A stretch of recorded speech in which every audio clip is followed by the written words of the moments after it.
Alrighty, thanks for joining. Appreciate y'all being here. And what we're going to go ahead and do today is another draft recap on the 350s. So I'm going to go ahead and pull up my FFPC teams. Let's go ahead and get this pulled up. If you have any questions too about your fantasy teams, happy to help answer those questions as well. So feel free to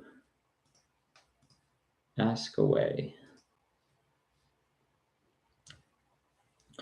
Alrighty, so we are on team 3 now of the FFPC draft recap. I want to go ahead, as I've been doing for all of these, discuss the team itself, and then get into a little bit more discussion about the draft process and how we ended up drafting the players that we did. So starting lineup here for this particular $350 team. Now remember, this is a 20,000 player entry, so it's a larger tournament style play. Obviously, you have to shoot for some upside with that type of format. So we're going to go ahead over here and we'll look at the draft and then answer any questions, kind of give it a decent critique about what we did and why we did it. So we drafted out of the 12 hole here, which for all intents and purposes is probably the hardest place on the board to draft, just in terms of how flat it gets in the second round with wide receivers and you know, kind of where the value is on the board. So coming out of the 12 hole, this again is a tournament, so we're shooting for massive upside because we're going against 20,000 other entries in this tournament. As I mentioned, this is the FFPC FantasyPros Championship, $350 buy-in with a chance to win $1 million if you win the grand prize. And for those that don't know, the way that this tournament works, I'll give a quick overview, is you're put into a league with 12 other participants. You have to be either the highest scoring team that comes out of this league, the team with the best record, or if you're not one of those two teams and you finish with the second highest score or the second best record, you do make the league playoffs, which is weeks 13 and 14. If you win your league, you automatically qualify for the Tournament of Champions as well. So up to 3 teams can come out of a 12-team league. The highest scoring team, the team with the best record, or if you're not one of those teams but you win the league in the playoffs weeks 13 and 14, you also qualify for the Tournament of Champions. Weeks 15, 16, and 17, it's every qualifying team for that tournament, everybody versus everybody, and the team with the highest total points after 3 weeks, 15, 16, and 17, you win the $1 million. And then there's obviously follow-up prizes for other place participants. So in that particular format, you need both a unique build and you need massive upside to win in weeks 15, 16, and 17.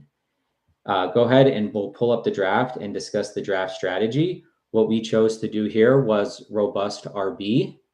We wanted to get high-flying, younger, pass-catching running backs that offer massive spike week upside as well as floors with their pass-catching prowess, and then slam the running backs, slam the wide receivers after that. Get a quarterback, get a tight end. I will talk about the issue we ran into with tight ends here and don't love our tight end situation. But other than that, feel pretty good overall about the roster construction and how we stayed in structure as we went through this build. So we started off with Jahmyr Gibbs. He came to us at the 12, young, super high pass catching upside on a super powerful offense in Detroit, with a somewhat of a plotter back as his backup in David Montgomery, and he's going into a second year where we anticipate an increase in his volume. So Jahmyr Gibbs was the play here. And then we went ahead and took Achane. Now, a lot of people are going to say we took him too high, and maybe so, but in a tournament style where this guy had a 50-point week last year against the Broncos and had multiple other high 20-point weeks, he offers the spike week that you need to win in a tournament style setting. Coming back around to the 3-4, our target initially was Brandon Ayuk. And when Ayuk got taken here, Devontae Adams, and this is the lowest we have ever seen him go in a draft on FFPC. He's normally going in the late second, early third, and he just slid like crazy here. So we took him at the 4-1, which is either a value trap or this is going to offer tremendous value as the season goes along. We paired him with DJ Moore after Ayuk went. So it was DJ Moore and Devontae Adams. And our reasoning for DJ Moore is his durability, his consistency. He is the number one in that offense. And he's had, I think, all but 1 year, he's had 1,000 receiving yards, doesn't miss a game, just signed a big contract. So he's in the prime of his career, and he just makes a ton of sense here, or at least that's what we believe. So came back around, took Adams for the value. It snaked back around to us. And this is where we got into staying in structure and looking at tiers as opposed to getting obsessed with a particular player. We did obviously prefer a Tank Dell, even a Terry McLaurin for their age and their team environment. But Cooper has been pretty reliable. He is getting up there in age. So again, we went older than we wanted to here. But we wanted to stay in structure. And I think that's important when you decide on a build. There are times where you're going to get wide receivers that maybe aren't your favorite, but they still are in a tier, and in drafting in that tier as opposed to obsessing over the player can be very important, can help you in the long run. So we took Coop. Unsure about that quarterback situation with Deshaun Watson, but we think with him being the number one, we should be okay there. And Jerry Jeudy, in our eyes, doesn't offer a ton of competition. Bit overrated there, we believe. He's okay, but overrated for sure.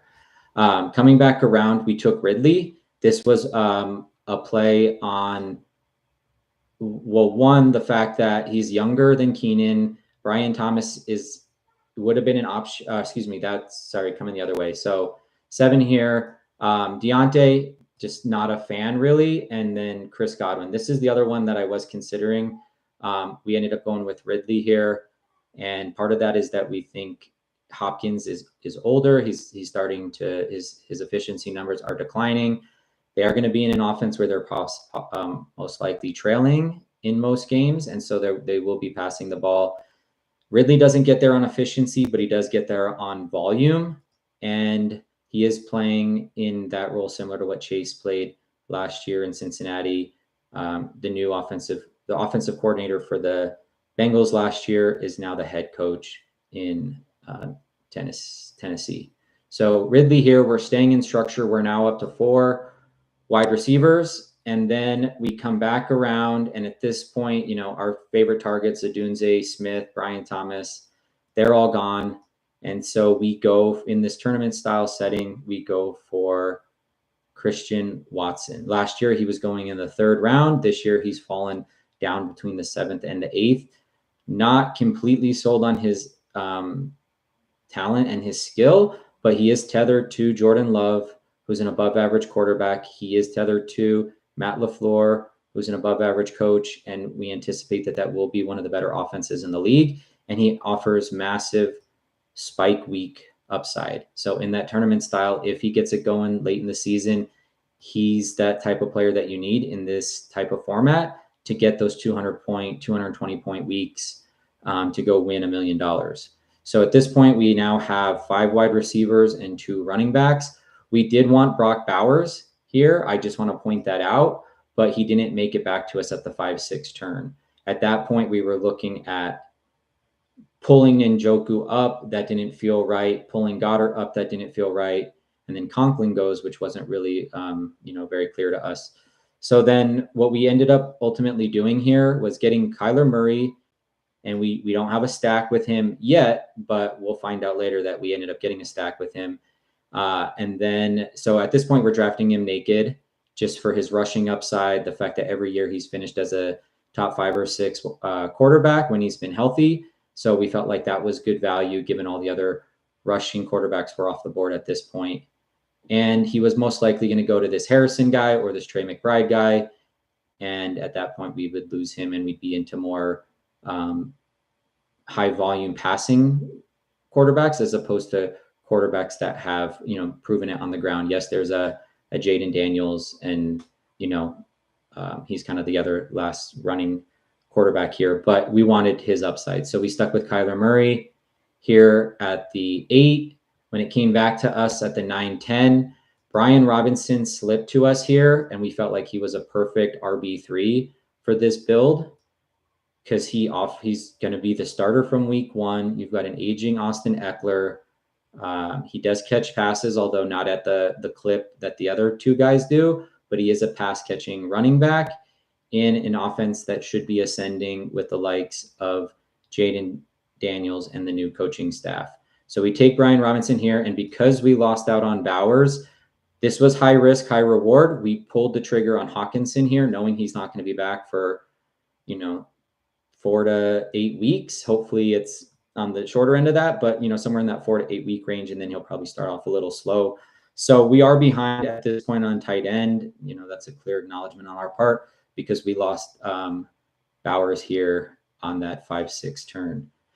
So with that in mind, we tried to go with another high upside tight end here. And we're in that tournament. We're also getting 2 pieces now of that Green Bay offense. We don't really know who's going to hit in there, but Musgrave has as good a chance as anybody with his athletic measurables and what he did last year towards the end of the season.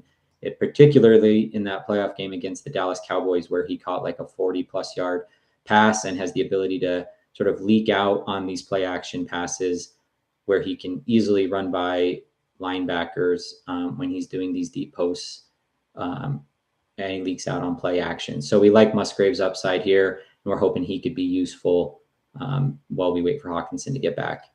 Then after that at the 12, so the 11-12 turn here, we took J.K. Dobbins to offer a little bit more stability at the running back position. We don't know how his health is going to hold up, but right now he's healthy.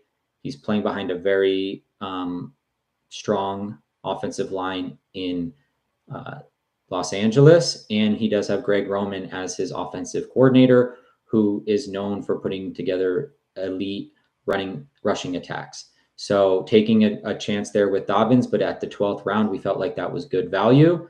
So we pulled the trigger on Dobbins because you're looking at an even more injured Nick Chubb, Tyler Chandler, who's never really done anything in the league, Zach Charbonnet, who is not very good by our models measures. Mason would have maybe made sense here because of, some of the issues going on with Christian. But again, an old dusty Zeke, no thank you. Bucky could have made sense here, but that felt a little early. And then Vidal goes. So yeah, we just felt like Dobbins here, given the situation, made a lot of sense. Last, we come back with Michael Wilson. We get the stack with Kyler, get the double, and then we get into a little bit of a,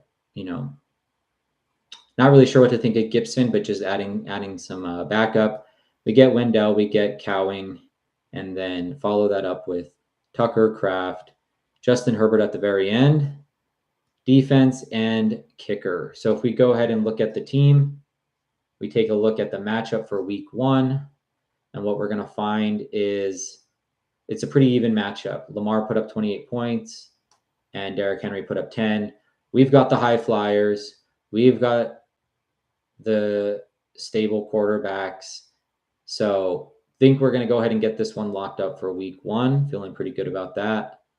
And that really concludes the draft recap for our FFPC 350 main, a 350 tournament event.